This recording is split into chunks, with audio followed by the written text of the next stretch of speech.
We have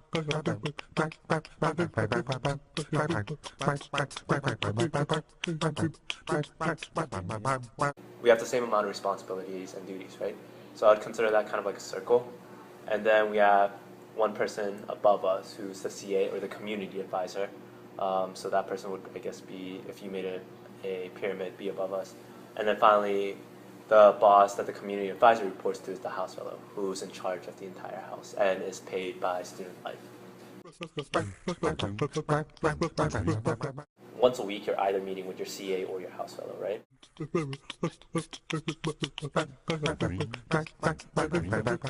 Some of the roles that we have to fulfill are an emergency responder, as I mentioned before, peer advisor, community role model, things like that really, that are just some of the things we have to fulfill as an RA.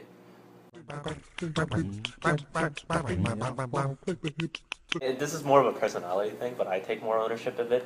Granted, student life tells me to do stuff, and I go through it, but it's still, like, I can always defy student life if I personally felt the need, but like my own personality is like, no, what student life is saying is right. This is probably what I should do in this situation. They have more experience, so I'll probably follow what they say.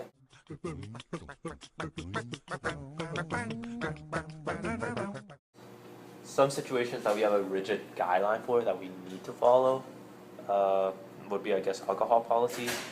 No alcohol is allowed on freshman dorms at all. We find you, that's a one-hit strike. That's pretty much the system we go by. You're not supposed to give them like leeway. You're just supposed to be like, we caught you. You're not supposed to be doing this, right?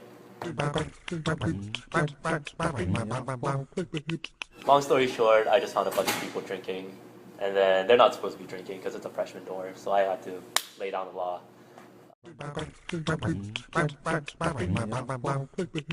You know what, this is not the right time to, just like call them up and then completely destroy them for the like entire year, right? Because then they would have had community service, they had a lot of obligations and wouldn't have enjoyed their freshman year.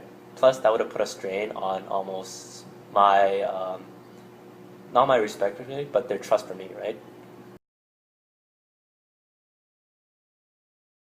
I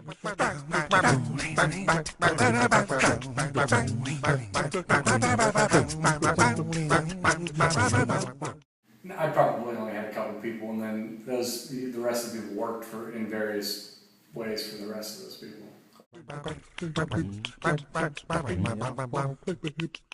Usually in the real estate business, you have younger people that are reporting to older people. In the real estate business, you have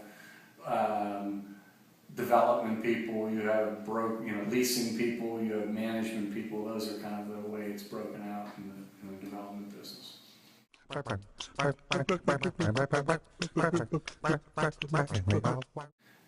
Everybody has their specialty, but everybody needs to be well versed in everything else. Whether you're making coffee or underwriting the financial aspect of a deal, you need to be pretty well versed in all aspects of what we do, because I would think that's similar in all small companies. You wear a lot of hats in any given day. I have partners in my projects. They're limited partners. I have one joint venture project, a hotel that I own, that we're co-managing members of.